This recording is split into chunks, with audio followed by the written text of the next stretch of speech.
Assalamualaikum warahmatullahi wabarakatuh. Jumpa lagi dengan Pak C menuju jalan pulang. Eh, Sekian lama absen, sekarang nongol lagi di channel ini, channel tentang membahas ruang-ruang rohani atau sisi-sisi rohani. Kami dari Tarekat Arwah atau Kodim selalu membahas-bahas tentang ruang-ruang rohani. Kali ini saya menyampaikan tentang cara bertuhan.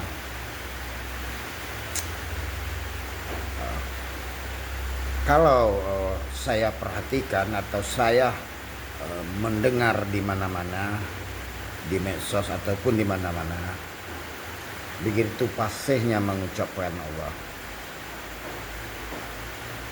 begitu lantangnya, tapi ya sekedar mengucapkan nama. Bolehlah, tidak apa-apa.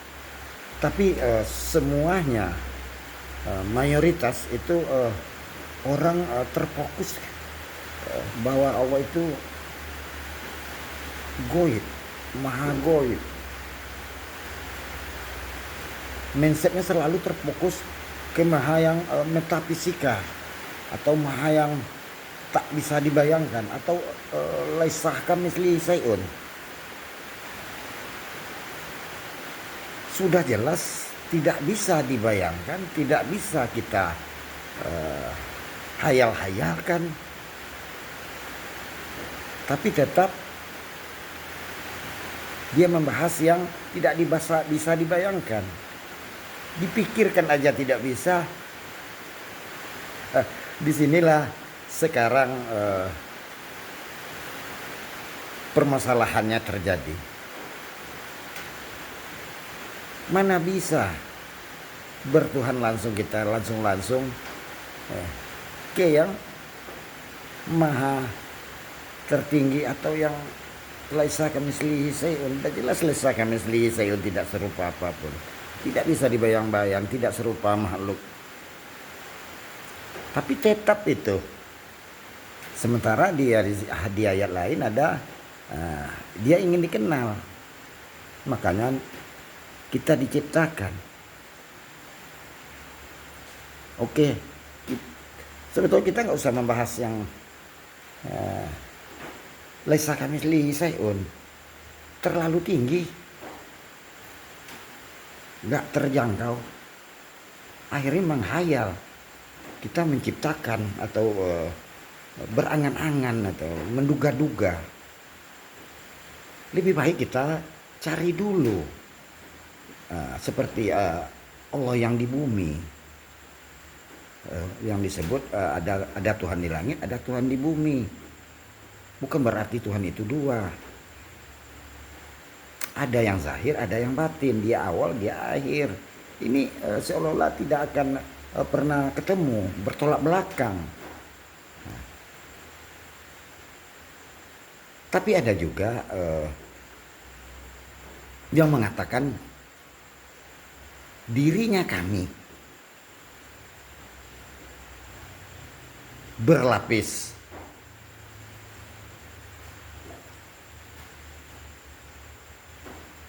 Ini yang jarang dibahas orang, tentang Tuhan yang mengatakan dirinya kami. Jadi kita tidak usah membahas Allah yang Tuhan yang di laisa kamitslihi syai'un. Namanya aja tidak ada di sana. Bentuk rupa pun nggak ada di sana. Bagaimana kita menghayal-hayalkan, menduga-duga? Kita cukup membahas yang di bumi aja, atau yang di dunia, atau yang wujud, atau yang zahir, atau yang mengatakan dirinya kami berlapis-lapis. Kalau dalam bahasa Kalau saya sendiri mengatakan ya saya, aku. Tapi kalau saya lebih di satu tempat itu lebih dari satu, 3 orang. Yang berbuat ini 3 orang itu kami. Nah, inilah yang kita bahas. Itu yang mengatakan dirinya kami ini berdimensi-dimensi. Sebetulnya ada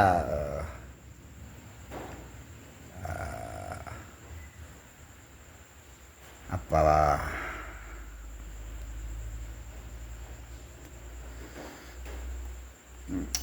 makalah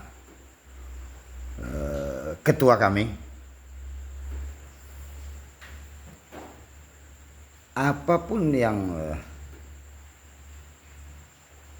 engkau pikirkan, apapun dugaanmu tentang Tuhan, itu pasti benar jika kau berada pada dimensinya. Semua apapun dugaanmu tentang Allah, semuanya pasti salah kalau kau bukan berada pada dimensinya.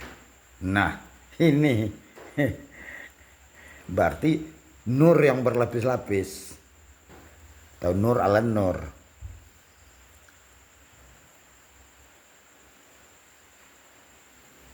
Jadi yang mengatakan dirinya kami, inilah tali sambungan wasilah apa yang disampaikan di Al-Maidah 35.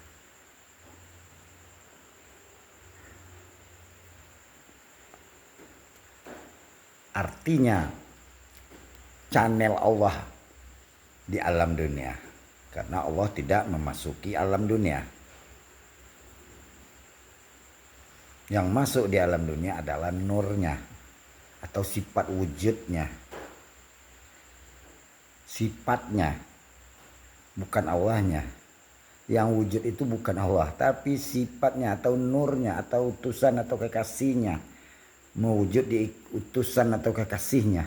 Inilah yang disebut di An-Nisa 59, ati Allah wa ati Rasul wa ulil amri minkum. Maha akhirat, maha kodim, alam kodim, alam dunia. Allah maha kodim, rohania Rasulullah di alam kodim atau alam partikel gelembang atau alam para arwah muqaddasah, alam malaikat. Sifatnya kodim, dia tidak akan berubah-ubah. Yang berubah itu adalah alam dunianya, ulil amri minkumnya, taati Allah melalui taati Rasul,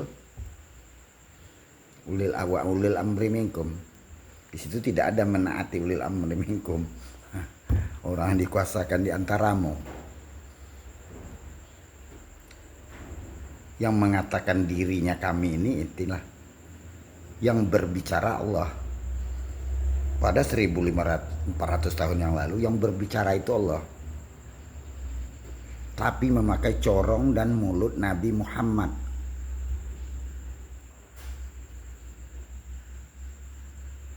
Karena Rasulullah dan Allah ada di sebalik Nabi Muhammad dimensinya. Setelah Nabi Muhammad berlindung atau wafat, Nabi Muhammad telah mewarisi ilmunya ke al ulama warasatul anbiya atau waliya mursida, atau yang saya sebut tadi ulil amri minkum atau rasulun min ampusikum, rasul di kaummu sendiri, di zamanmu sendiri.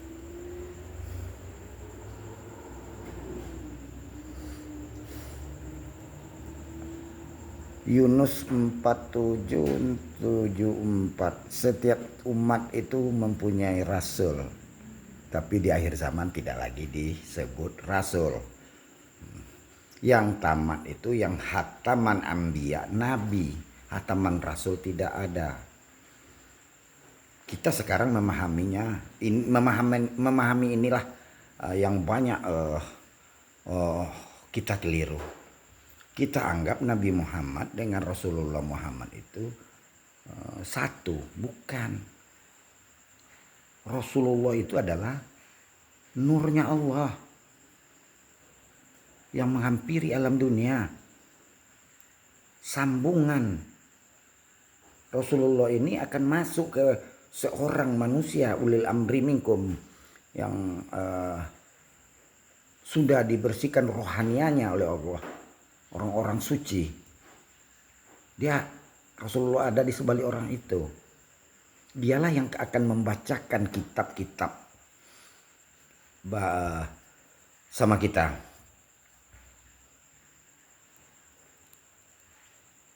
Nah, ini memang tidak ubah seperti presiden. Yang mati itu sebetulnya Soekarno. Presiden tetap ada. Presiden tidak akan bisa mati. Cuman berganti wadah. Demikian juga Rasulullah. Semenjak zaman Nabi Adam dia sudah ada. La ilaha illallah wa ashadu anna Muhammadar Rasulullah. Itu Nabi Adam sendiri yang mengucapkan. Karena itu nurnya Allah, fi'il sifatnya. Jadi kita satukan antara Nabi Muhammad dengan Rasulullah Muhammad. Makanya sekarang udah zaman teknologi. Kalau apa yang kita tidak tahu, kita tinggal ketik. Saya tidak tahu apa-apa. Saya tidak tahu hadis, tidak tahu baca Quran, tidak tahu dalil. Tapi kalau saya ingin tahu, saya ketik. Ada nggak perintah mengikuti Nabi di dalam Al-Quran? Tek. Tidak ada keluar perintah mengikuti Nabi. Yang keluar adalah menaati Allah, wa ati Rasul, ati Allah wa ati Rasul, wa ulil amri minkum. Taati Allah, taati Rasul melalui